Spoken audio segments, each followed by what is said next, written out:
Eu quero convidar você para abrir a sua Bíblia comigo na carta de Filemão. Carta de Filemão está no Novo Testamento, antes da carta aos Hebreus.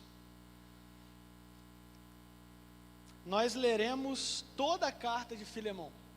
Hoje você vai sair daqui dizendo que leu um livro inteiro da Bíblia. Olha que legal. Porque esse livro inteiro da Bíblia, essa carta, na verdade, tem apenas 25 versículos. E apesar de ser uma carta pequena, é muito poderosa.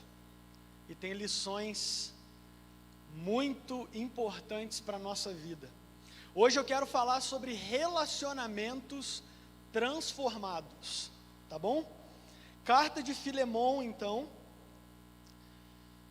É o apóstolo Paulo que escreve essa carta, e ele começa dizendo assim: Paulo, prisioneiro de Cristo Jesus, e o irmão Timóteo, ao amado Filemão, também nosso colaborador, e a irmã Áfia, e a Arquipo, nosso companheiro de lutas, e a igreja que está em tua casa. Graça e paz a vós outros, da parte de Deus nosso Pai e do Senhor Jesus Cristo. Dou graças ao meu Deus, lembrando-me sempre de ti nas minhas orações, estando ciente do teu amor e da fé que tens para com o Senhor Jesus e todos os santos, para que a comunhão da tua fé se torne eficiente no pleno conhecimento de todo o bem que há em nós, para com Cristo. Pois, irmãos, tive grande alegria e conforto no teu amor. Pois, irmão, tive grande alegria e conforto no teu amor, porquanto o coração dos santos tem sido reanimado por teu intermédio.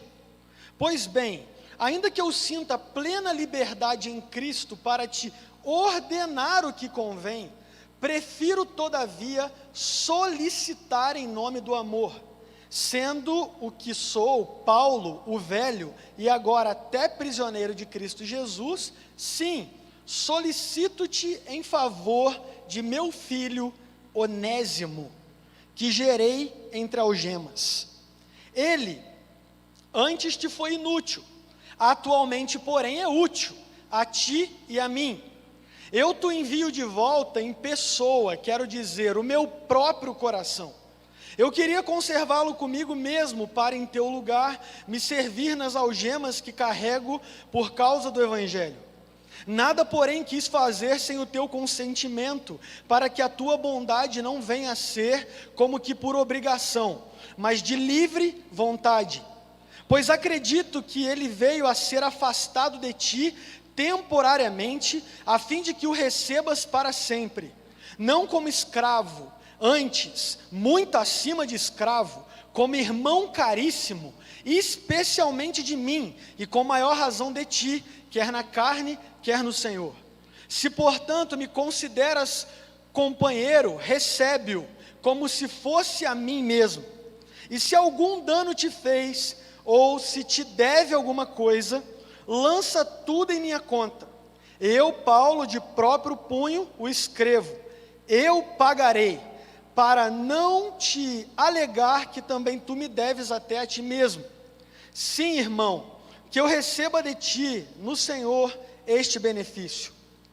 Reanima-me o coração em Cristo. Certo como estou da tua obediência, eu te escrevo, sabendo que farás mais do que eu estou pedindo. E, ao mesmo tempo, prepara-me também pousada, pois espero que por vossas orações vos serei restituído. Saudam-te Epáfras, prisioneiro comigo em Cristo Jesus, Marcos, Aristarco, Demas e Lucas, meus cooperadores. A graça do Senhor Jesus Cristo seja com o vosso espírito.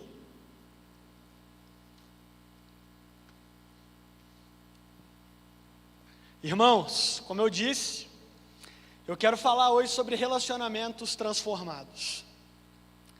E para falar desse assunto, eu quero falar primeiro sobre o que um sociólogo polonês chamado Zygmunt Bauman escreveu em sua obra intitulada Amor Líquido, sobre a fragilidade dos laços humanos.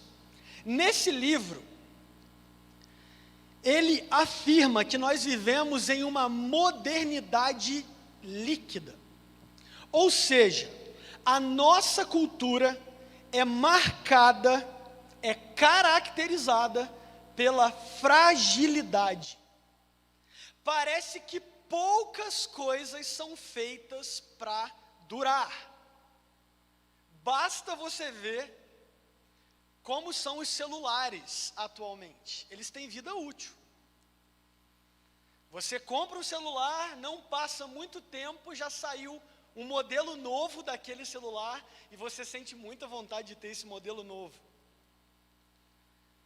Você pode perceber também que os carros parece que são fabricados com um material mais frágil.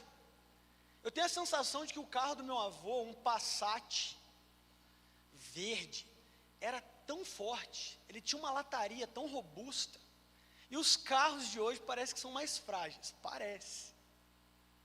Observe os móveis nas lojas, o material é diferente, os móveis parece que não duram tanto, tem alguns que se molhar, estufa, perdeu, não é assim mesmo? Parece que as coisas não estão sendo feitas mais para durar tanto como antes. E a nossa geração está ficando cada vez mais acostumada ao desapego. Tem até aquela propaganda da OLX, desapega, desapega. Por quê? Nós preferimos trocar o que está ruim e substituir por algo novo. Descartar é melhor do que reciclar. Ocorre, irmãos, que isso não afeta apenas a maneira como lidamos com os bens de consumo, mas principalmente e infelizmente a cultura do descartável, a cultura líquida, tem influenciado, tem afetado os nossos relacionamentos. Observe como as pessoas descartam amizades, namoro e até casamento.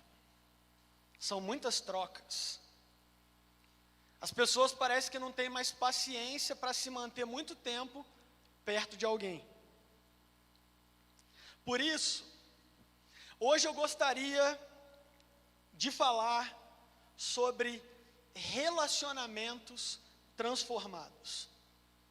Porque eu acredito que a palavra de Deus tem uma resposta para a fragilidade dos nossos laços. Eu acredito que a palavra de Deus pode nos ajudar a termos relacionamentos mais sólidos e não tão líquidos. A palavra de Deus pode nos ajudar a ir na contramão da cultura descartável, para vivermos uma vida de perseverança e resiliência com Deus e com o próximo. A carta de Filemon é um manual de princípios para relacionamentos transformados. Como eu já disse, foi a menor carta que Paulo escreveu, mas os seus ensinamentos ecoam na nossa vida hoje e servem como uma luva para as nossas necessidades afetivas. Porque se a sociedade nos incentiva a descartar, essa carta escrita por Paulo nos mostra que existe um outro caminho, o caminho do perdão, o caminho da restauração, o caminho do conserto. Se algumas pessoas nos incentivam à briga, à divisão, à ofensa, essa carta nos mostra que existe um outro caminho, um caminho de paz, um caminho de bondade, um caminho de respeito. E deixa eu contar para você a história da carta de Filemon. Paulo estava preso em Roma quando escreveu essa carta. E ele escreve essa carta para um amigo, um irmão em Cristo, Filemão. Era um homem bem-sucedido, era um pai de família, respeitado, líder da igreja. Foi Paulo quem falou do evangelho para ele, então ele se converteu por meio da pregação de Paulo. Ele foi discipulado por Paulo. E Paulo estava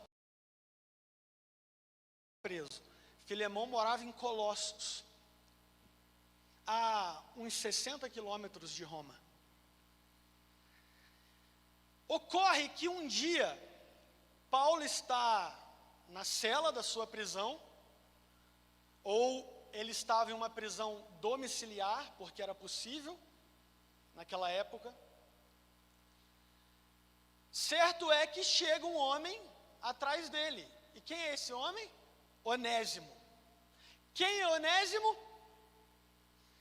Um escravo de Filemão.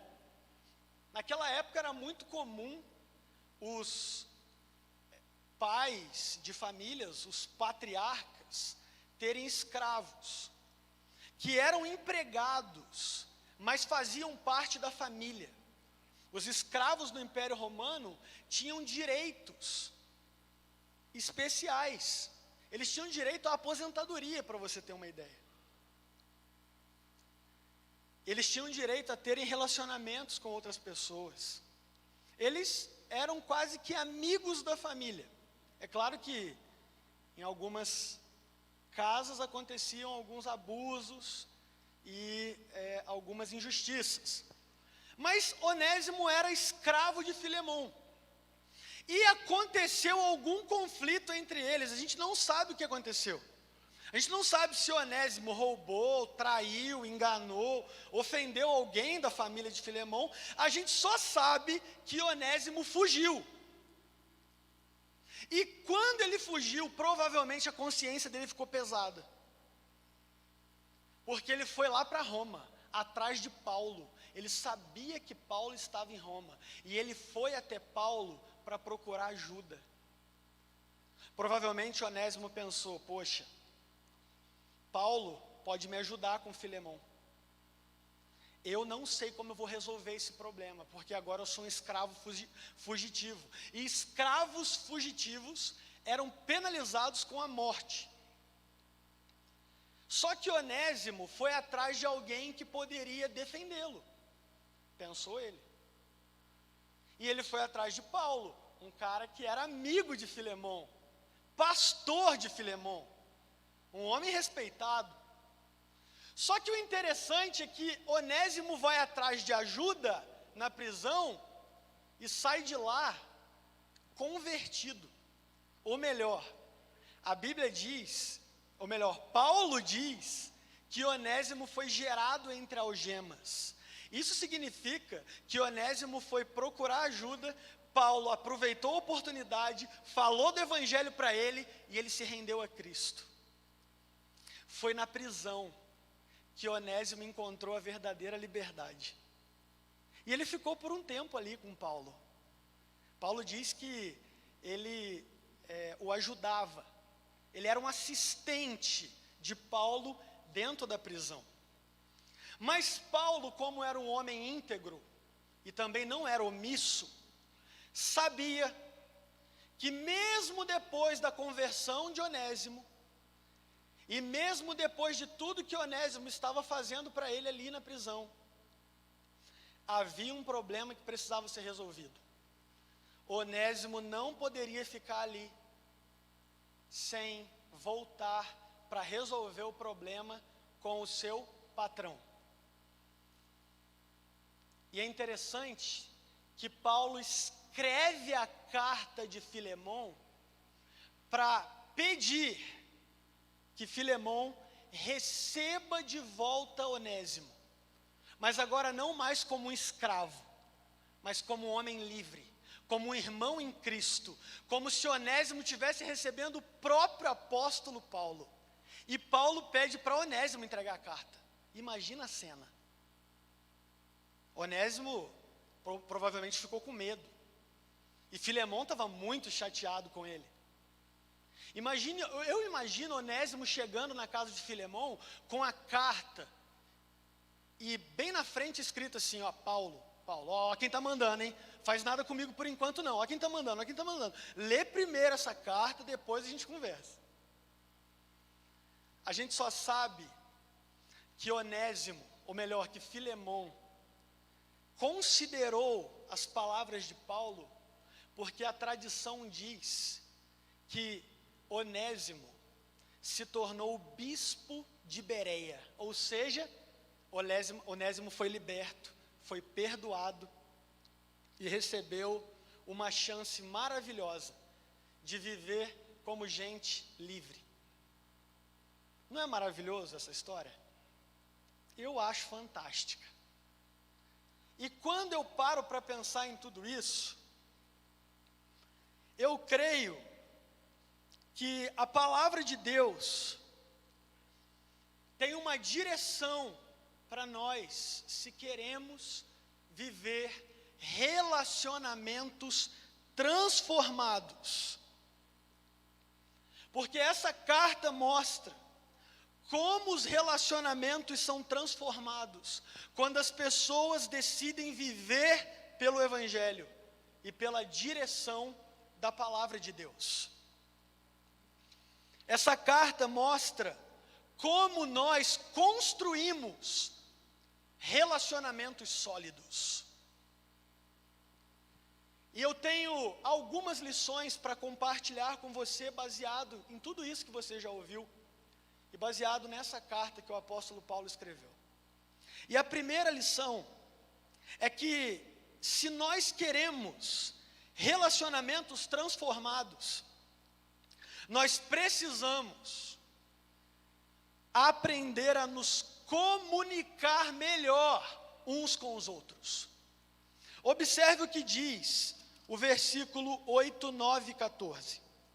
A palavra do Senhor diz assim: pois bem, ainda que eu sinta plena liberdade em Cristo para te ordenar o que convém, prefiro todavia solicitar em nome do amor, sendo o que sou, Paulo, o velho, e agora até prisioneiro de Cristo Jesus.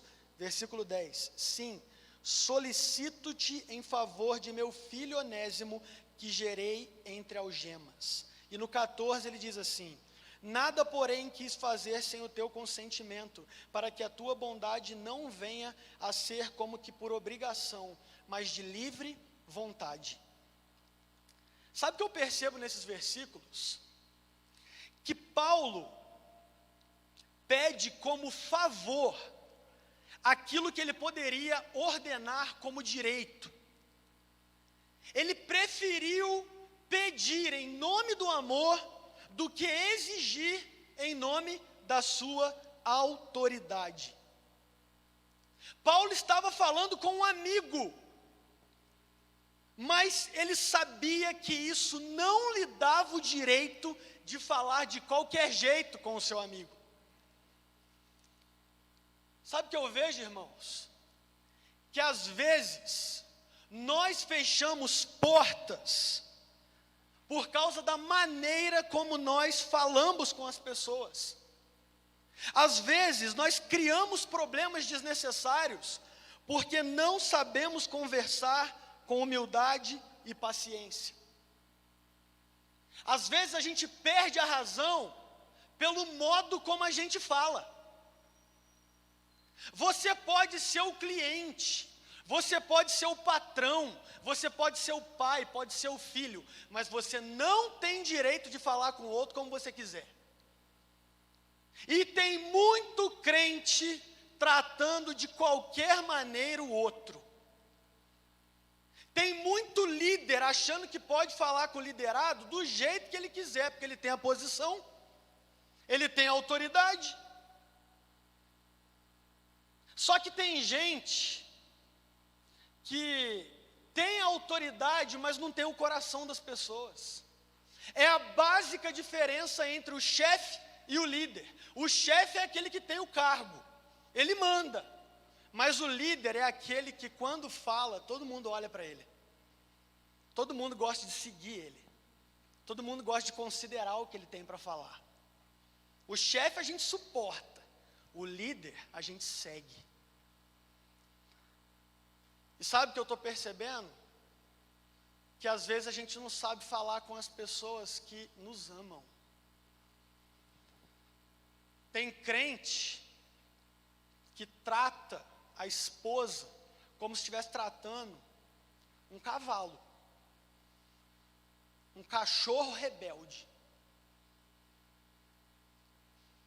Algumas casas de cristãos parecem mais uma escola de samba do que um ambiente de paz. É uma gritaria, uma barulheira, é filho gritando com pai, é pai gritando com filho, não existe mais respeito, cada um fala como quer, e as relações vão ficando desgastadas, e a gente passa a suportar um ao outro, não mais amar um ao outro. Paulo é sutil, delicado, respeitoso com as palavras. Ele diz: eu poderia te ordenar, porque eu tenho autoridade para isso, mas eu prefiro solicitar em nome do amor. Receba o meu filho Onésimo. Eu já estou velho. Eu sou Paulo, sou o seu pastor, mas isso não me dá o direito de eu exigir nada de você. Por isso, eu venho com muita educação pedir. Você já ouviu aquela frase? Perdeu a oportunidade de ficar quieto. Como eu, Rafael, perco a oportunidade de ficar quieto. Às vezes eu não sei tratar a Nath como ela merece. Às vezes eu não sei tratar a minha mãe, nem os meus amigos, como eles são dignos de ser tratados. A gente erra demais, principalmente com as nossas palavras. E Deus se entristece quando a gente fala de qualquer jeito com as pessoas. Às vezes a gente perde a razão de ficar, ou melhor, perde a chance de ficar quieto, porque a gente é teimoso demais e acha que a razão tem que prevalecer no lugar da alegria. E às vezes, irmãos, a verdade é que se a gente ficasse quieto, já seria muito gentil da nossa parte. Eu não sei se a impressão é só minha, mas eu estou percebendo que as pessoas estão mais estressadas, irritadas. Tem gente que fala assim: eu falei desse jeito mesmo, e essa geração é muito mimimi, eu não posso falar nada que já fica ofendidinho. Opa, não é assim não. Seja humilde, considere, será que você expôs a pessoa? Será que você respeitou a pessoa como deveria? A sua posição não te dá o direito de falar como quer. E uma outra coisa que eu gostaria de destacar nesse ponto, é que no versículo 4, Paulo agradece pelo amor que Filemão demonstra por Deus e pelas pessoas. A gente precisa ser mais grato pelas pessoas que estão na nossa vida. A gente precisa ser mais grato pela esposa que Deus deu, pelo marido que Deus deu, pelos filhos. Às vezes, a gente não valoriza quem está perto da gente, e a gente pode perder essas pessoas a qualquer momento. Aí talvez você está pensando assim: nossa, está ameaçando? Não, às vezes a gente não perde a pessoa fisicamente, a gente perde o coração dela, isso é muito pior. Às vezes a pessoa permanece, mas ela só está suportando, ela não tem o que fazer, então ela está te aturando. Reveja, meu irmão, reveja a maneira como você se comunica com as pessoas. E seja mais grato pelas pessoas que o Senhor colocou na sua vida. Em segundo lugar, se você quer ver relacionamentos transformados, seja um pacificador de conflitos. não um instrumento de contendas. O versículo 12 diz assim: eu te envio de volta em pessoa, quero dizer, o meu próprio coração. Eu queria conservá-lo comigo mesmo, para que em teu lugar me servir nas algemas que carrego por causa do Evangelho.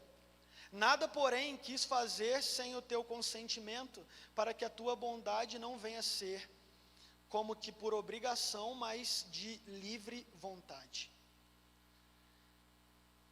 Paulo agiu como um pacificador, ou seja, diante de um problema entre um amigo chegado e um escravo fugitivo que ele conheceu há poucos dias, Paulo não escolheu lado nenhum e nem quis prejudicar ninguém. Por quê? Porque Paulo escolheu promover a paz e a reconciliação. Isso é maravilhoso, porque se eu estivesse no lugar de Paulo e descobrisse que Onésimo era um escravo fugitivo do meu amigo Filemão, eu não ia aliviar a barra de Onésimo, não. Eu ia ficar do lado de Filemão. Provavelmente ia fazer de tudo para prejudicar Onésimo, ou para fazer ele pagar pelo que ele fez. Só que Paulo foi capaz de olhar para um problema entre duas pessoas e se colocar apenas do lado de Jesus.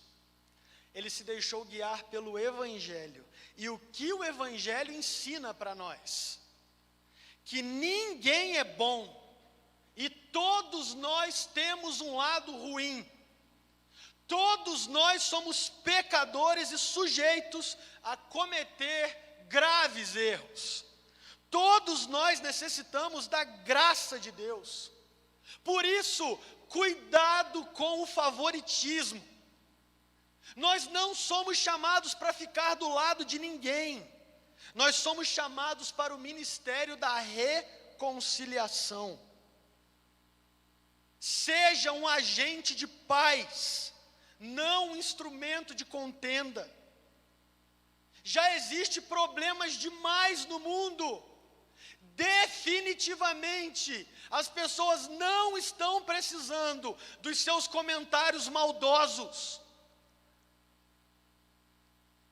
Definitivamente, o mundo não está precisando de mais guerra. A palavra de Deus diz em Provérbios 16, 28, o homem perverso espalha as contendas, e o difamador separa os maiores amigos. Paulo estava diante de um conflito, e ele se lançou dentro disso, buscando a reconciliação. Antes era um relacionamento de patrão e empregado. Agora Paulo quer promover um relacionamento de amigos. Paulo não quer só restaurar a relação para que fique como antes. Ele quer melhorar a relação. Ele quer fazer algo melhor do que existia antes. Outra coisa que me chama a atenção nesse ponto é que Paulo não foi omisso. Ele poderia muito bem se acomodar com o fato de que Onésimo se rendeu ao Evangelho, estava disposto a servi-lo na prisão. Paulo podia pensar, vou deixar como está, não vou mexer em nada, porque está bom demais. Só que o Espírito Santo o incomodava para renunciar à ajuda de Onésimo para que um problema fosse resolvido. Quando a gente se omite também, a gente está pecando. Não é só quando a gente está promovendo contenda, divisão e guerra entre as pessoas. Quando a gente se omite, quando a gente não faz nada. A gente vê que o circo está pegando fogo e a gente cruza o braço e fala, não é comigo. Não é comigo. Então eu não vou orar por isso. Eu não vou confrontar ninguém pelo que está acontecendo. É a típica atitude de gente que faz vista grossa. Tem pai que faz vista grossa para erro de filho. E Deus está querendo usar esse pai como um pacificador entre o filho e Deus. Tem pai que está vendo o filho ir para o inferno e não entra no meio do caminho para falar o que está acontecendo de errado. Continua deixando e deixando.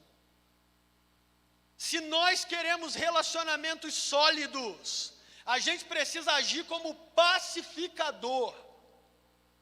Gente que promove a união, que promove o conserto, que promove a paz. Porque o diabo está tão feliz com aqueles crentes que gostam de uma piadinha com o erro da vida dos outros, com aqueles comentários maldosos, com aquelas mesas de escarnecedores. Os crentes às vezes se reúnem em nome da comunhão, mas no meio da comunhão começa a falar dos outros crentes. E o diabo está batendo palma. Por quê? Um reino dividido não subsiste. Abraham Lincoln dizia que a única maneira de enfraquecer a América era se inimigos internos dividissem o país. Às vezes a igreja se comporta como o ímpio. Lá fora as pessoas estão brigando nas redes sociais, na rua, falando de qualquer jeito.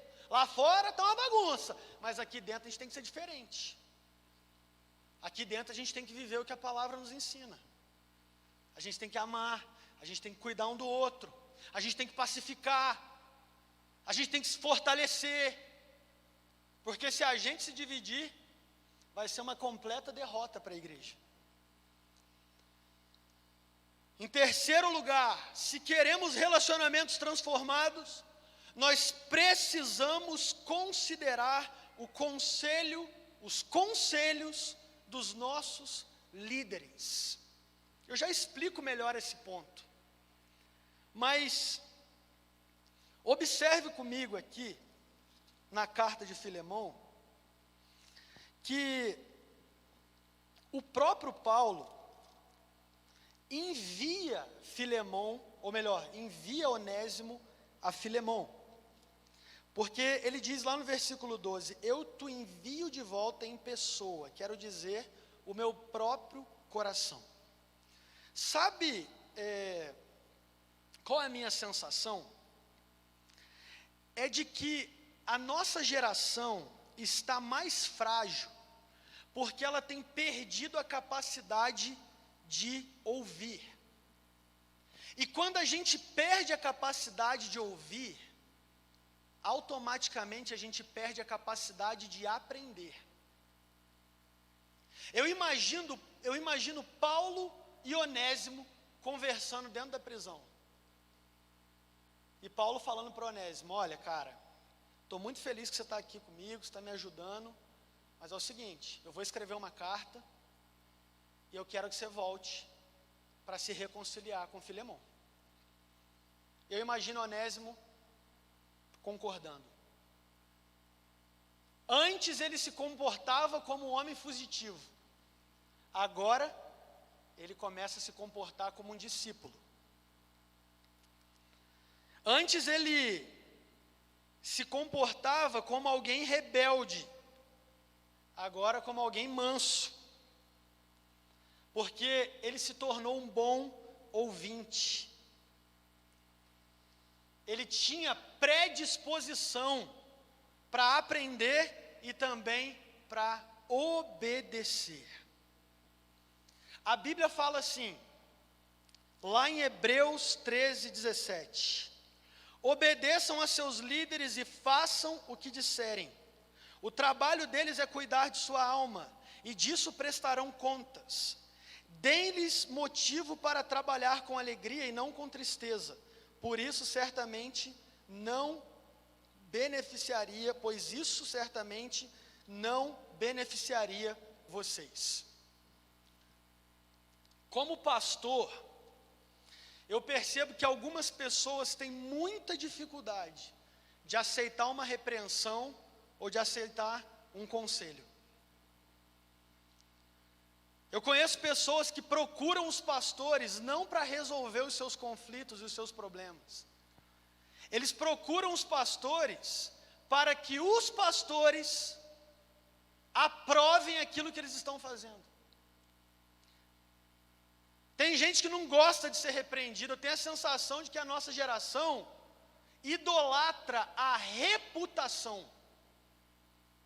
As pessoas estão preservando muito a imagem. Ninguém gosta de se sentir exposto e criticado.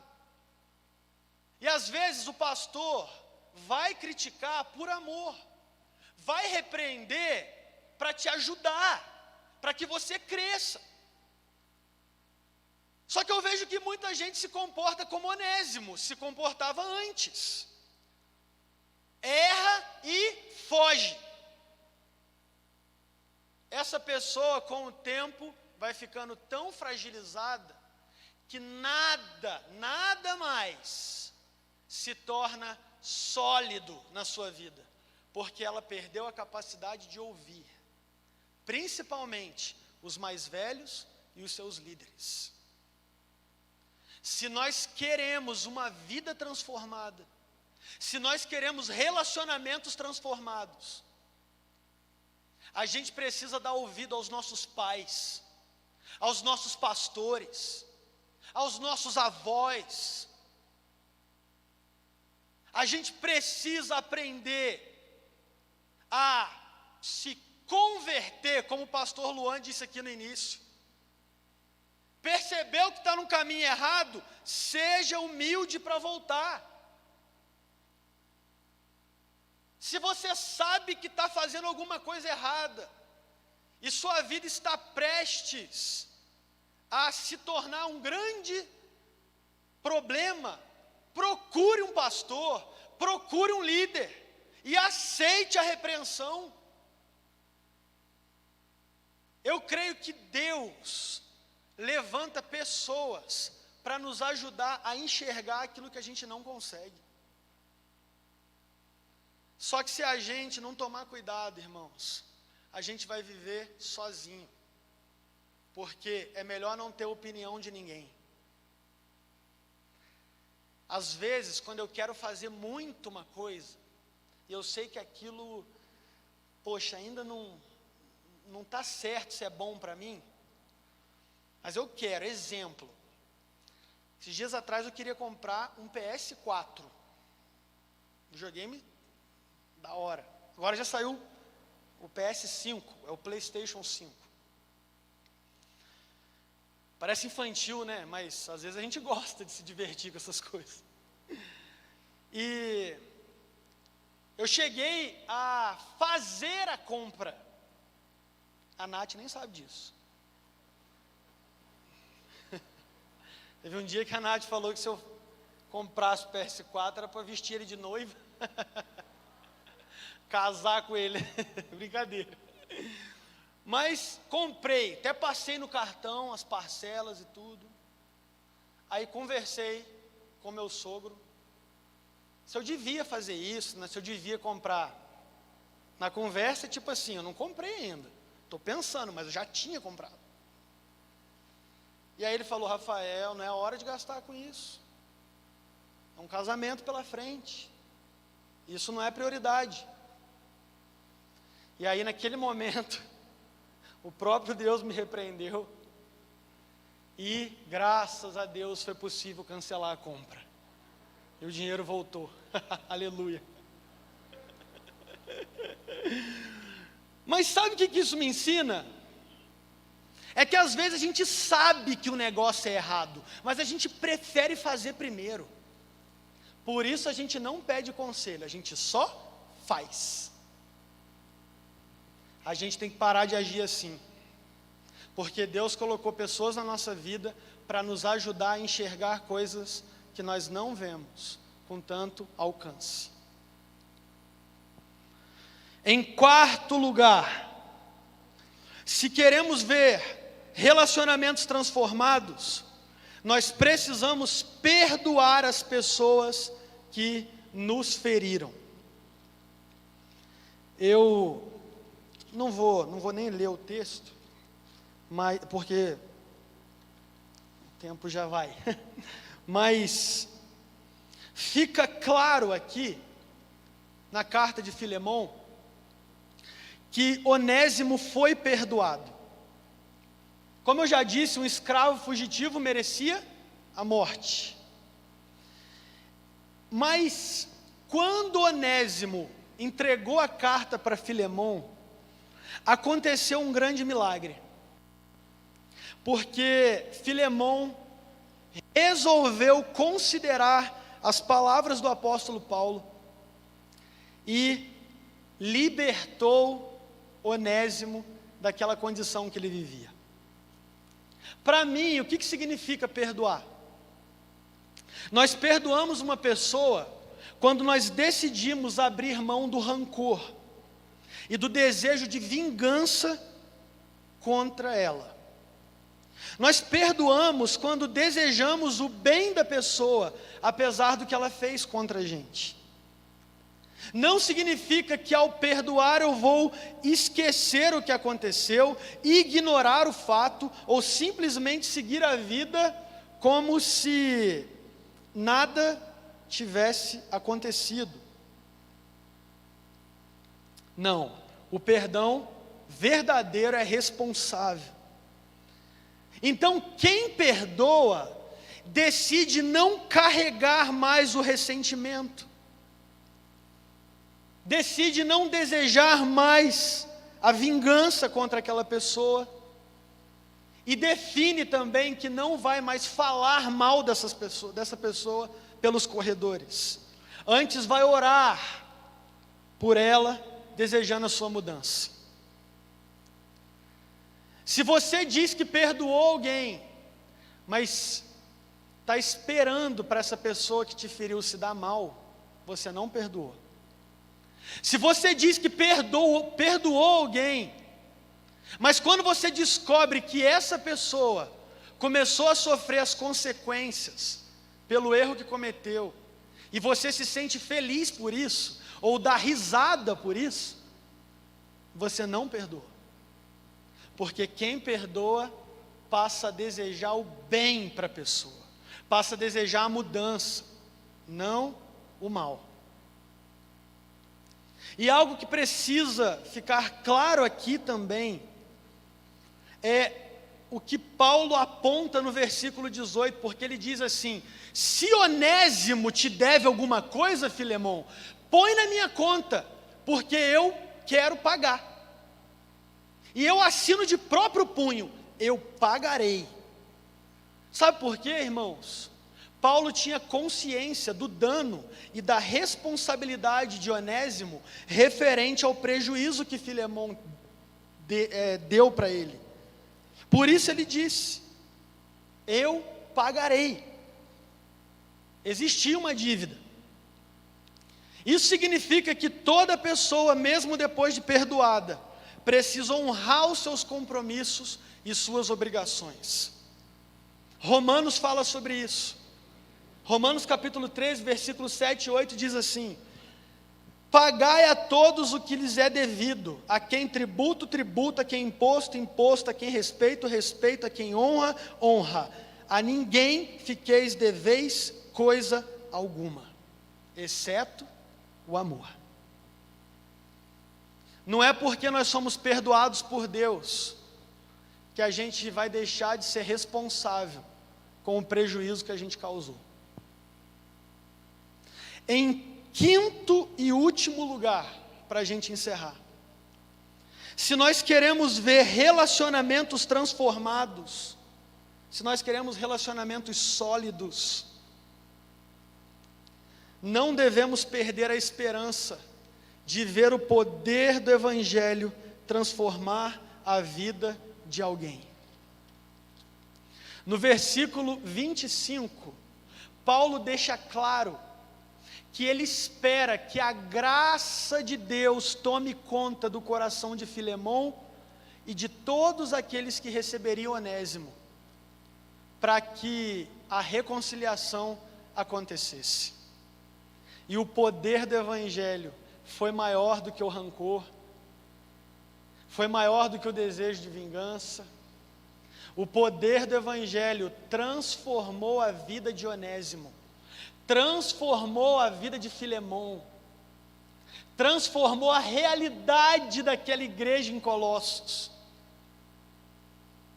Eu imagino que as pessoas naquela igreja passaram a entender o amor e a misericórdia de um jeito muito mais especial. Paulo tinha a expectativa de que a graça de Deus tomasse conta do coração de todos. Paulo tinha esperança na mudança das pessoas. Talvez porque ele se identificava com Onésimo. Paulo foi um perseguidor da igreja. Ele fez mal a muita gente, mas um dia Jesus o alcançou. E pessoas cuidaram dele, trataram dele com misericórdia. E ele se tornou um novo homem. Num certo momento, depois que Paulo se converteu, ele estava em uma de suas viagens missionárias. E ele teve uma discussão com Marcos, um companheiro do ministério. E ele quis se afastar de Marcos. Ele resolveu abandonar Marcos. Ele não queria seguir mais o mesmo caminho. É como se ele dissesse: eu não quero mais você, Marcos. Segue o seu rumo, porque você me atrapalha. Você não me ajuda do jeito que eu preciso. E os anos se passaram. Paulo estava dentro da prisão, e ele escreve a carta, a segunda carta de Timóteo. E lá nós encontramos Paulo escrevendo assim para Timóteo: envia-me de volta Marcos, porque ele me é útil, eu preciso dele. Paulo estava sozinho na prisão, e naquele momento ele reconheceu que ele precisava daquele Marcos que um dia ele resolveu abandonar. Paulo não era o cara perfeito, e talvez porque ele recebeu muita misericórdia, ele foi capaz de ter misericórdia por Onésimo, porque ele foi alcançado pela graça de Deus, sendo um perseguidor da igreja. Ele conseguiu olhar com esperança para Onésimo e pensar: existe solução para ele também. Se houve solução para mim, existe para ele também. Só consegue promover a paz quem foi alcançado por ela. Só consegue ter consciência do perdão quem o recebeu. Só consegue ter misericórdia quem recebeu misericórdia. Só consegue olhar com esperança para a vida de alguém quem foi graciosamente alcançado por Deus. Às vezes, a gente pensa que algumas pessoas não têm solução. Mas se não existe causa perdida para Deus, também não há vida irrecuperável. A gente precisa aprender a orar por pessoas difíceis, que pisaram no nosso calo ou que nos prejudicaram, porque Deus pode transformar a vida das pessoas. Ninguém é descartável, ninguém. E Paulo diz sobre Onésimo: antes ele era inútil, agora ele é útil, tanto a mim como a você, Filemon. Eu creio, irmãos, que o Evangelho continua transformando o inútil em uma pessoa útil, um escravo em um irmão, um ladrão em uma pessoa honesta, um fugitivo em alguém que volta para pedir perdão. Não perca a esperança de ver o poder do Evangelho transformando a vida de alguém. O Evangelho, o poder de Deus pode restaurar aquilo que você acha que não tem mais jeito. O Evangelho, o poder de Deus pode transformar aquela pessoa que talvez você lá no íntimo deseje o mal para ela. E essa pessoa pode te abençoar um dia ainda, viu? Pode te abençoar um dia ainda. Para a gente concluir, eu quero conectar as lições dessa carta ao que Jesus fez por nós. Guarde isso. Se você não guardou nada que eu falei aqui, que eu já falei bastante, guarde isso. Todos nós somos Onésimo. Todos nós. Você pode discordar de mim ao dizer que você nunca fez o que Onésimo fez. Talvez você nunca tenha roubado alguém ou enganado. Mas sabe qual é a verdade? O pecado nos coloca no mesmo patamar. Porque para Deus o roubo, o amor ao dinheiro, a mentira, a inveja, o desrespeito, a gritaria, o rancor, o ressentimento, a contenda, a fofoca, tem o mesmo peso. É um pecado tão grave quanto roubar ou enganar alguém. E nós temos que reconhecer que em algum momento, todos nós já tentamos fugir, depois que nós cometemos algum erro. Já tentamos fugir até de Deus. Porque quantos pecados nós cometemos e mesmo assim, agimos como se nada estivesse acontecendo na nossa vida. A gente vai para a igreja, levanta a mão, ora, adora, louva, mas está com um monte de pecado mal resolvido e não confessado, que precisa ser tratado por Deus. Isso também é uma forma de fugir. Por isso eu digo, com toda certeza, eu sou Onésimo. Todos nós somos Onésimo. Todos nós merecemos a punição, ou seja, todos nós merecemos o inferno por causa dos nossos pecados. Porque uma vez que todos pecaram, todos estão destituídos da glória de Deus. Mas a boa notícia é que assim como Onésimo encontrou Paulo dentro da prisão, que o ajudou a se reconciliar com o seu patrão, nós encontramos Jesus, que pode nos reconciliar com Deus. Por causa do que Cristo fez na cruz, nós também podemos ser perdoados, aceitos e recebidos como filhos, não como devedores. Jesus é a esperança e o exemplo para todos nós. Se Ele nos perdoou, quem somos nós para não perdoar alguém? Se Ele olhou para mim com misericórdia e esperança, por que que eu vou descartar as pessoas como se não tivesse solução para elas? Ora, teve para mim, tem para o outro também. Eu oro para que Deus nos dê a graça do seu amor, para vivermos na contramão dessa sociedade líquida, que se acostumou a descartar tudo com muita facilidade.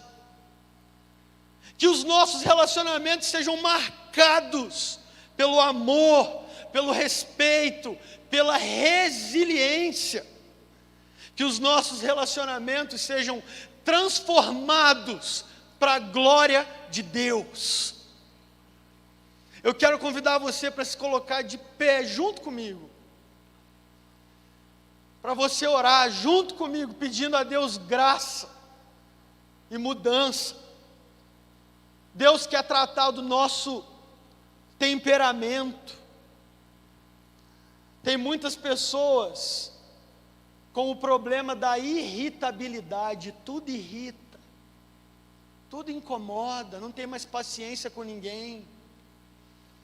Sabe aquelas pessoas que gostam de falar, não tenho amigo na igreja, não tenho ninguém que eu possa contar.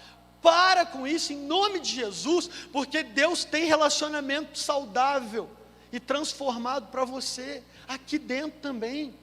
Se renda a Cristo, abre seu coração, tire esse rancor, se abra para novos relacionamentos.